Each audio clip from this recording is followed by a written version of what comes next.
दी loud Bihar आप इस channel से जोड़कर रोजाना ताज़ा अपडेट पा सकते हैं, जैसे दिन भर की ताज़ा खबर, सरकार की नई योजनाएं, नए नियम, स्कूल कॉलेज स्कॉलरशिप, रोजगार। चारा घोटाला मामला, झारखंड हाईकोर्ट से लालू यादव को झटका, सजा बढ़ाने की सीबीआई की अपील मंजूर। रांची, राष्ट्रीय जनता दल राजद के प्रमुख और बिहार के पूर्व मुख्यमंत्री लालू प्रसाद यादव को झारखंड हाईकोर्ट से बड़ा झटका लगा है। चारा घोटाला मामले में सजा बढ़ाने की सीबीआई की अपील को झारखंड उच्च न्यायालय ने स्वीकार कर लिया है। इस फैसले के बाद लालू यादव की कानूनी मुश्किलें और बढ़ गई हैं। क्या है मामला? लालू यादव को चारा घोटाले के विभिन्न मामलों में पहले ही दोषी ठहराया जा चुका है और वे कई बार जेल जा चुके हैं। हालांकि उन्हें बाद में जमानत भी मिल चुकी है। अब सीबीआई ने उनकी सजा बढ़ाने के लिए झारखंड हाईकोर्ट में याचिका दायर की थी, जिस पर सुनवाई करते हुए न्यायालय ने सीबीआई की अपील को मंजूरी दे दी।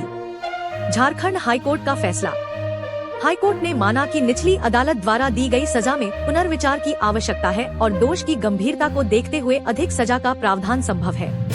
अब इस मामले में फिर से सजा तय करने की प्रक्रिया शुरू होगी, जिससे लालू यादव की जमानत और भविष्य की राजनीतिक गतिविधियों पर प्रभाव पड़ सकता है।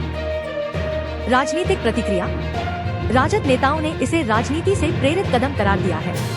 वहीं विपक्षी दलों ने कोर्ट के फैसले का स्वागत किया है और इसे न्यायिक प्रणाली की जीत बताया है। राजद की तरफ से बयान आया, यह न्याय की नहीं, बदले की राजनीति है। लालू जी को सजा दिलाने की कोशिशें सिर्फ इसलिए हो रही हैं क्योंकि वे हमेशा बीजेपी के खिलाफ खड़े रहे हैं। चारा घोटाला संक्षेप में। यह घोटाला 1990 के दशक में सामने आया था। पशुपालन विभाग के नाम पर हजारों करोड़ की फर्जी निकासी की गई थी। लालू प्रसाद यादव उन प्रमुख राजनेताओं में से हैं जिन्हें इस घोटाले में दोषी ठहराया गया था। अब तक वे 5 मामलों में दोषी करार दिए जा चुके हैं। बिहार बंद पर महागठबंधन का शक्ति प्रदर्शन, मतदाता सूची पुनरीक्षण के खिलाफ उबाल। बिहार की राजनीति एक बार फिर गर्मा गई है। इस बार मुद्दा है राज्य में चल रहा मतदाता सूची पुनरीक्षण, वोटर लिस्ट रिवीजन, जिसे लेकर विपक्षी दलों ने लोकतंत्र की हत्या करार देते हुए जोरदार विरोध जताया है। इसी विरोध की परिणति के रूप में आज 9 जुलाई को बिहार बंद का आह्वान किया गया, जिसका असर पूरे राज्य में व्यापक रूप से देखने को मिला। पटना से लेकर सीमांचल तक बंद का असर। बिहार बंद का व्यापक असर राजधानी पटना, गोपालगंज, दरभंगा, आरा, किशनगंज, गया, सहरसा, भागलपुर, मधुबनी सहित अनेक जिलों में देखने को मिला। सुबह से ही महागठबंधन समर्थक सड़कों पर उतर आए। कई जगहों पर सड़कों को जाम कर दिया गया, कहीं रेल रोको आंदोलन चलाया गया तो कहीं टायर जलाकर आवागमन बाधित किया गया। राजधानी पटना में जनजीवन खासा प्रभावित हुआ। आयकर गोलंबर, राजेंद्र नगर टर्मिनल, डाक बंगला चौराहा, बेली रोड जैसे प्रमुख इलाकों में बंद समर्थकों ने प्रदर्शन कर यातायात को बाधित कर दिया। स्कूल कॉलेज, दुकानें और निजी प्रतिष्ठान भी बंद रहे। सुरक्षा के मद्देनजर भारी संख्या में पुलिस बल की तैनाती की गई थी। बड़े नेताओं की सड़कों पर मौजूदगी। इस बंद को विपक्षी गठबंधन ने पूरी तरह राजनीतिक आंदोलन में बदल दिया। लोकसभा में नेता प्रतिपक्ष राहुल गांधी खुद पटना पहुंचे और विरोध प्रदर्शन का नेतृत्व किया। उनके साथ बिहार के पूर्व उप मुख्यमंत्री और नेता प्रतिपक्ष तेजस्वी यादव, भाकपा माले के महासचिव दीपांकर भट्टाचार्य, वीआईपी पार्टी के अध्यक्ष मुकेश सहनी सहित महागठबंधन के तमाम प्रमुख नेता मौजूद रहे। राहुल गांधी सुबह पटना हवाई अड्डे पर पहुंचे और वहां से सीधे आयकर गोलंबर पर प्रदर्शन में शामिल हुए।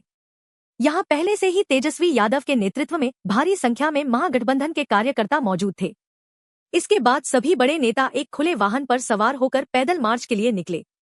इस दौरान हजारों कार्यकर्ता लोकतंत्र बचाओ, वोटर लिस्ट में धांधली बंद करो, ईवीएम नहीं बैलेट लाओ जैसे नारे लगाते रहे। निर्वाचन कार्यालय तक मार्च, बैरिकेडिंग पर झड़प। राहुल गांधी और तेजस्वी यादव के नेतृत्व में यह जुलूस शहीद स्मारक पहुंचा। यहां से कुछ ही दूरी पर मुख्य निर्वाचन कार्यालय है, जहां जाने से पुलिस ने कार्यकर्ताओं को रोका। पुलिस ने पहले से ही यहां बैरिकेडिंग कर रखी थी ताकि प्रदर्शनकारी अंदर न जा सकें। प्रदर्शनकारियों ने बैरिकेडिंग तोड़ने की कोशिश की, जिससे स्थिति तनावपूर्ण हो गई। पुलिस ने कार्यकर्ताओं से संयम बरतने और कानून व्यवस्था बनाए रखने की अपील की। हालांकि कुछ जगहों पर हल्की झड़प और धक्का-मुक्की की खबरें भी आईं। स्थिति को नियंत्रित करने के लिए जल तोप, वाटर कैनन और लाठीचार्ज की चेतावनी भी दी गई, पर हालात ज्यादा नहीं बिगड़े। नेताओं का केंद्र और राज्य सरकार पर सीधा हमला। शहीद स्मारक पर आयोजित सभा में महागठबंधन नेताओं ने बारी बारी से भाषण देते हुए केंद्र और राज्य सरकार को आड़े हाथों लिया। राहुल गांधी ने कहा, यह मतदाता सूची पुनरीक्षण नहीं, लोकतंत्र की हत्या है। भाजपा को अपनी हार साफ दिख रही है, इसलिए वह वोटर लिस्ट से गरीब, दलित, पिछड़े, अल्पसंख्यक और विपक्ष समर्थकों के नाम हटवा रही है। तेजस्वी यादव ने कहा, नीतीश सरकार भाजपा के इशारे पर काम कर रही है। 1 करोड़ लोगों को सर्वे फॉर्म बांटना केवल बहाना है, असली मंशा बिहार की सामाजिक सांस्कृतिक संरचना को बिगाड़ने की है। पटना में महागठबंधन प्रदर्शन के दौरान पप्पू यादव को मंच पर चढ़ने से रोका गया, अब दी सफाई। पटना, बुधवार को राजधानी पटना में विपक्षी महागठबंधन की ओर से केंद्र सरकार के खिलाफ बड़े स्तर पर प्रदर्शन हुआ। इस दौरान एक अप्रत्याशित दृश्य सामने आया, जब पूर्णिया सांसद पप्पू यादव को राहुल गांधी और तेजस्वी यादव के साथ साझा मंच ओपन ट्रक पर चढ़ने से रोक दिया गया। इस घटना ने राजनीतिक हलकों में हलचल मचा दी है। क्या हुआ था घटना स्थल पर? प्रदर्शन में जब राहुल गांधी, तेजस्वी यादव, अखिलेश यादव समेत कई बड़े नेता ओपन ट्रक पर सवार होकर आगे बढ़े, तब पप्पू यादव को उस ट्रक पर चढ़ने से रोक दिया गया। कुछ रिपोर्ट्स के मुताबिक आयोजकों ने अन्य नेताओं की सुरक्षा और जगह की कमी का हवाला देते हुए उन्हें मंच से दूर रखा। पप्पू यादव की प्रतिक्रिया। इस पूरे विवाद पर पप्पू यादव ने स्पष्ट किया कि मैं किसी पद या फोटो के लिए राजनीति नहीं करता। मंच पर नहीं चढ़ने दिया गया, लेकिन मैं जनता के लिए था, हूँ और रहूंगा।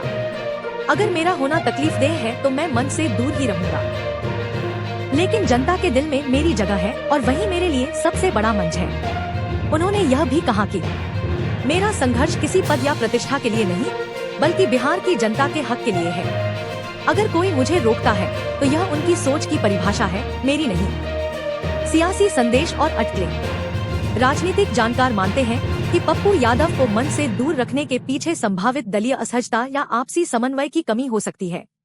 हालांकि वह कांग्रेस के सहयोगी सांसद हैं और तेजस्वी यादव के साथ उनके अच्छे संबंध माने जाते रहे हैं। कुछ विश्लेषकों का यह भी कहना है कि महागठबंधन के अंदरूनी समीकरणों और नेतृत्व के संघर्ष की यह एक छोटी सी झलक हो सकती है। विपक्षी एकजुटता पर सवाल। महागठबंधन के इस संयुक्त प्रदर्शन का मकसद था केंद्र सरकार की नीतियों के खिलाफ एकजुटता दिखाना, लेकिन पप्पू यादव को मंच से रोका जाना विपक्षी एकता के संदेश को थोड़ा कमजोर करता दिखा।